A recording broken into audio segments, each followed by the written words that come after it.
So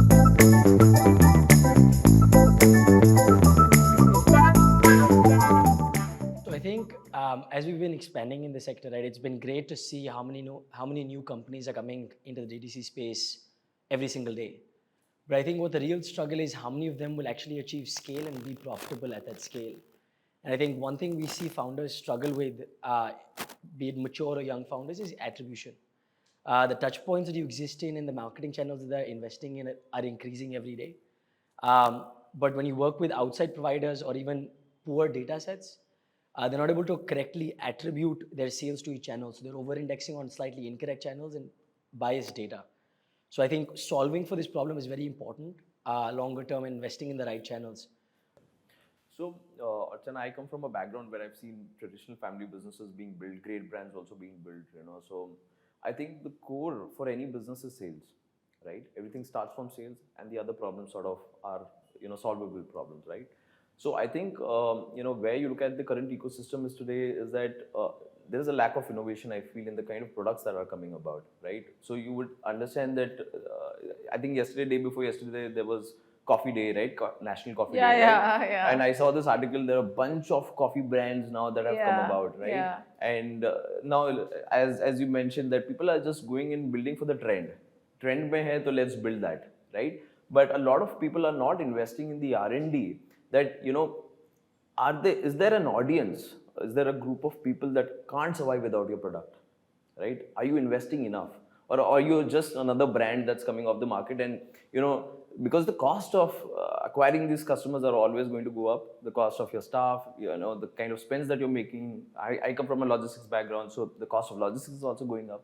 Everything is going up, but the only time a brand would make money is where your customer is coming back to buy your product again. So, representing the creator distribution ecosystem, the biggest challenges brands face is getting brand recognition when they are just starting out. So they cannot spend lakhs in advertisement and various distribution sets. So there we feel that influencer marketing can really help, because at very less amount you can get a lot of distribution. So at least people recognize your brand, and obviously they're not gonna directly buy from there. But when they're out in the market and they see that brand, particularly in a store or somewhere, they can recognize that brand, and then that can lead them to actually purchase. Again, coming to the problems side, when again you decided that you want to hire an influencer and go with it, so the time consumption it takes, because what you are gonna do when you are a small brand, not talking about the established ones, you'll DM Instagram influencers and then wait for their responses, and 15 days are gone and you get replies for 2, and then you pay them 10,000, 20,000 rupees, and what you get in result is 10 likes and nothing else. Reason being, there are fake followers, fake engagement and all that stuff. And even if that is done, your 20,000 is gone to hell.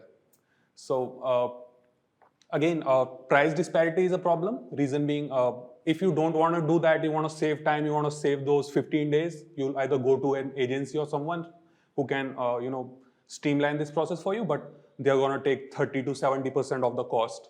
So these are the problems that's where we jump in. Yeah. So at Zen Zebra, what is it that you feel is the pain point? Founders, I feel like right now they have a lack of consumer psychology. You really need to understand how your consumer views your brand.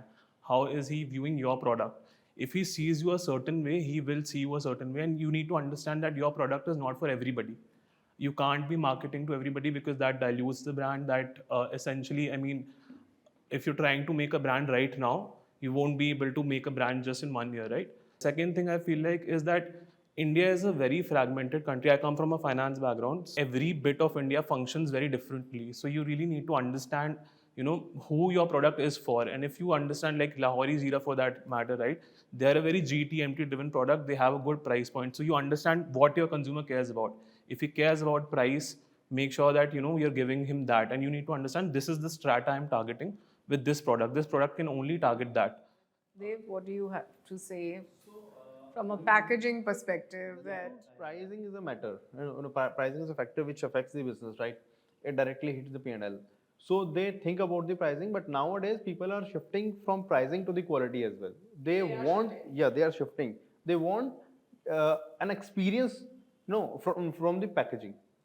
Yeah, the problem, people face to buy the packaging, they don't understand the need of the packaging, understand the specification, right? What kind of product is really required for their product?